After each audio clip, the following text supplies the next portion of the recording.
Welcome everybody to my channel, That Looks Promising. We are here now about to start the third episode of our little project with MYTHS Remastered.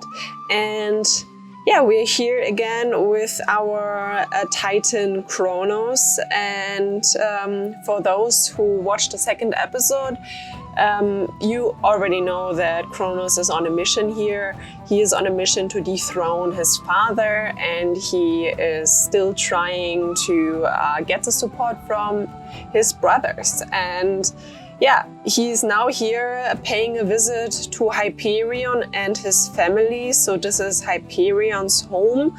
And yeah, Kronos plans to get Hyperion on his side. As you can see, the family is hanging around in the whirlpool, and while Kronos is coming here to chat with them, I want to tell you a little bit about them. Like Hyperion we already met in the last episode, and here you can see Thea. Thea is Hyperion's wife. We already saw her in the first episode, as she is also a daughter of Uranus and Gaia.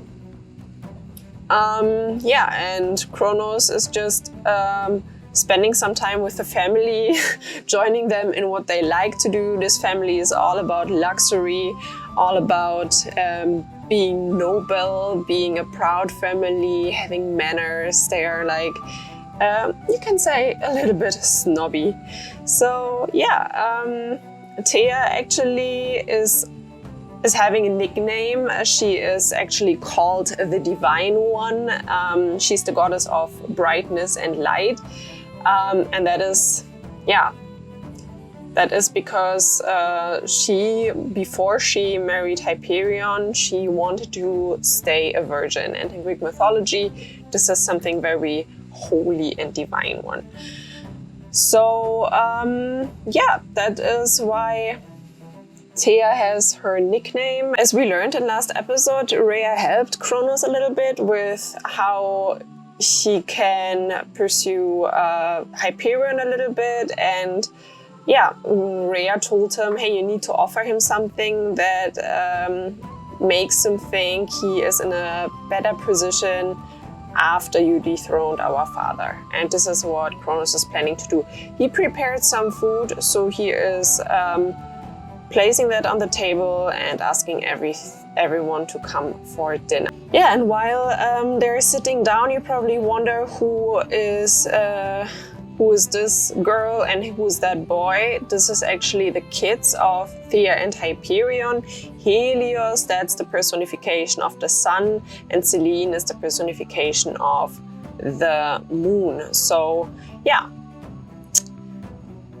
now that I've introduced you to Hyperion's family and Kronos served the dinner, he actually wants to talk with them about what Kronos can do for them if Hyperion actually supports him in his mission. And he's saying, look, Hyperion, Thea, I know you're the most noble couple here in our family of Titans at the moment, so I really want to offer you to have a really high position in the new order. So if you can support me, I will make sure that you will reign over a very, very important part of our kingdom. You know, Kronos doesn't trust Thea that much. Like, the only siblings he really trusts is his brothers and Themis and Rhea.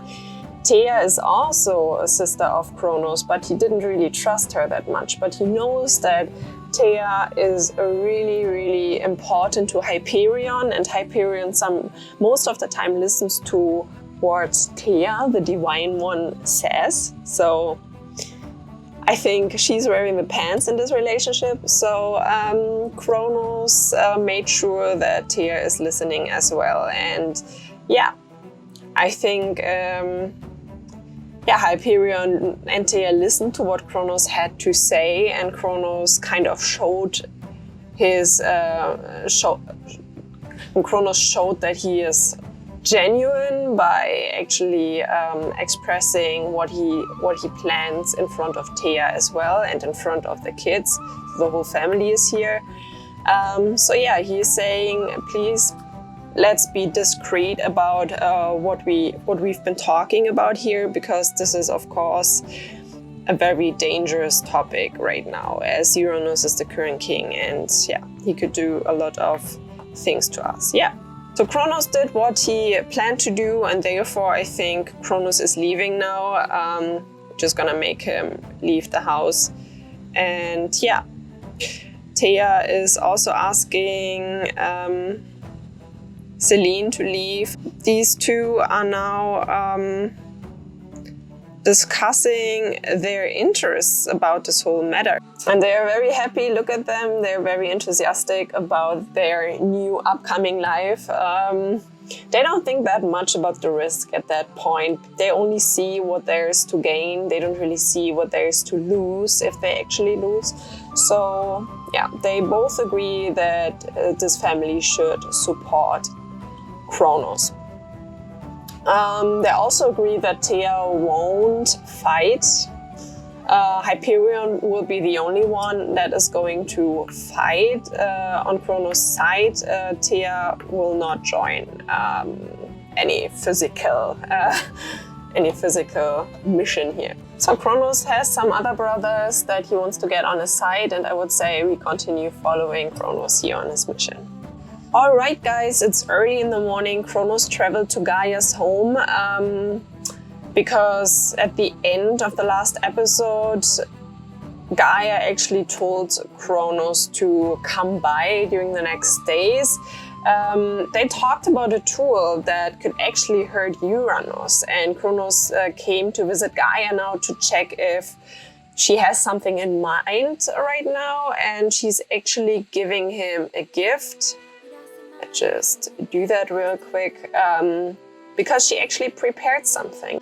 Yeah, there was actually no tool in this world that was able to cause enough damage to Uranus to hurt him strong enough. So yeah, Gaia had to prepare something here, and I would say we check out what exactly she prepared. And as you can see, Kronos has a new tool now. Let's just imagine it's a sickle, because that is what Gaia prepared for Kronos and his brothers based on Greek mythology. And yeah, Kronos is super thankful for that.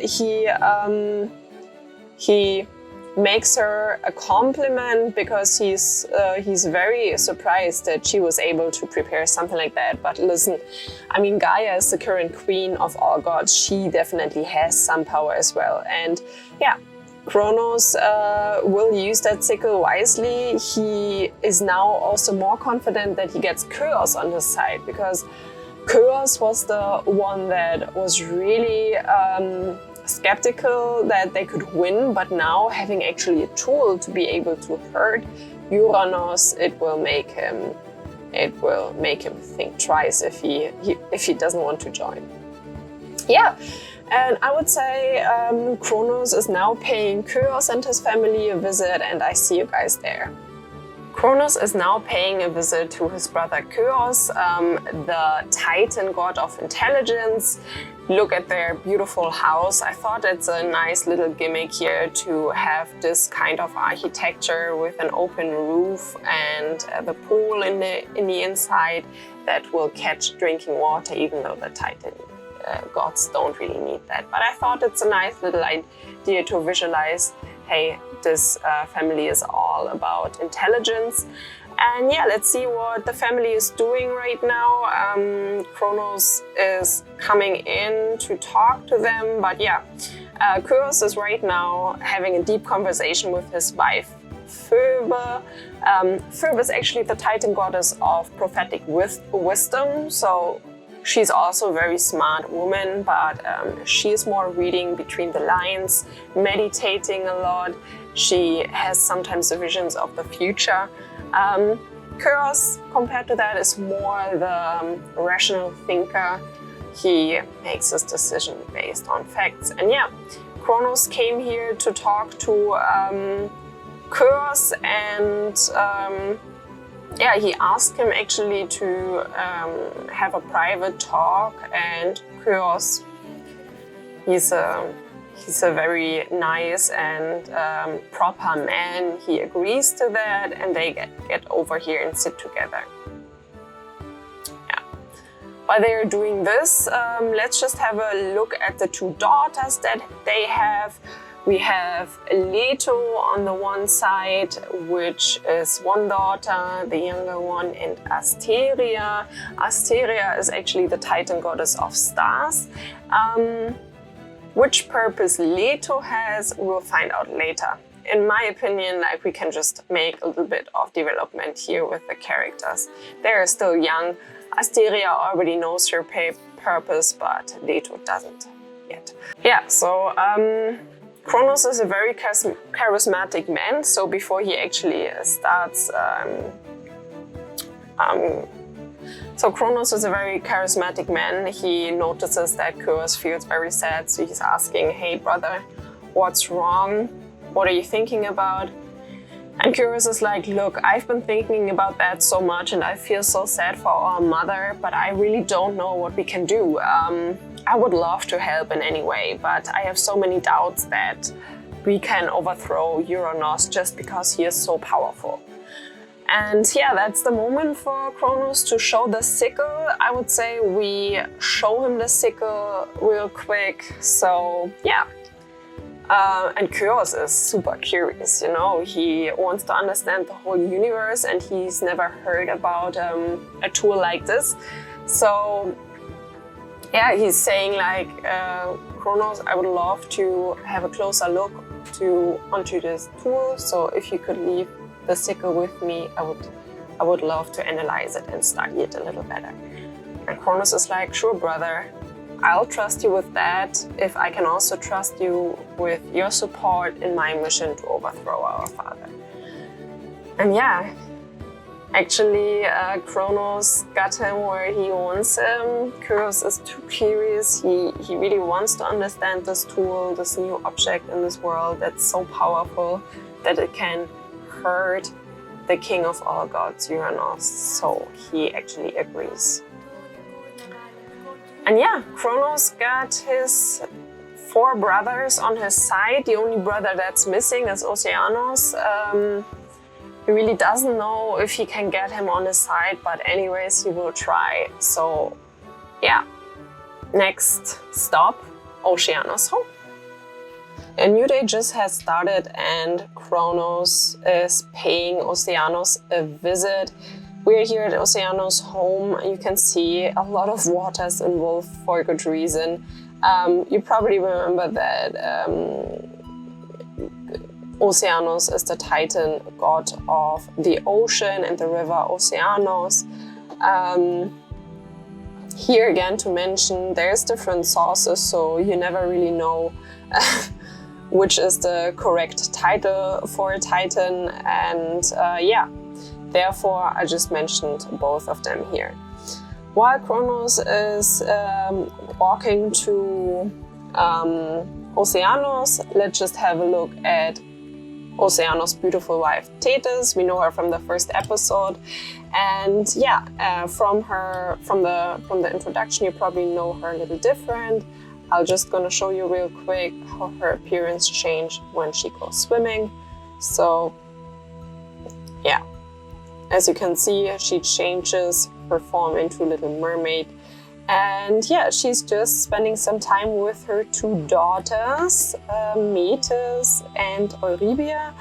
MYTHS is an Oceanid, as you can see in her last name, as well as Eurybia. Yeah, actually all of Thetis and Oceanos' children, or most of them, are a different race. They are Oceanids, they are personification of rivers all around the world. Yeah, but Kronos came here for a reason, so he's talking to Oceanos, and yeah, he wants to know, brother, we always got along so well. Why do you not support me with this? What does brotherhood mean to you, actually? And Oceanos is thinking about that. He's a very humble man, you know. He's saying like, brotherhood for me means that we both respect each other's will, and we don't force each other to do things that we really don't want to do and that are against our nature and purpose. So Kronos kind of respects that, you know, like he's kind of right, you know. He just wish he would have Oceanos on his side, and maybe he would have reacted a little different with any of his other brothers, but Oceanos is very, very powerful, honestly. So yeah, he doesn't want to fuck around with him. Yeah, so guys, I think I want to end this episode here. What has Kronos achieved so far? He got the support from Iapetos and Krios, which he already got in the last episode. Furthermore, today he got the support from Hyperion and Chaos. We met their families earlier on, and now we also met Oceanos' family. Unfortunately, Kronos didn't get the support from Oceanos in his mission here, but his mom came along and gave him the sickle, so he got the support of 4 brothers, and he got a tool to actually hurt Uranus. So he feels very confident now to face his father Uranus. And I think that's what we're gonna do in the next episode. If you liked the episode, leave a thumbs up and subscribe my channel. I'm really happy to see you again. Bye!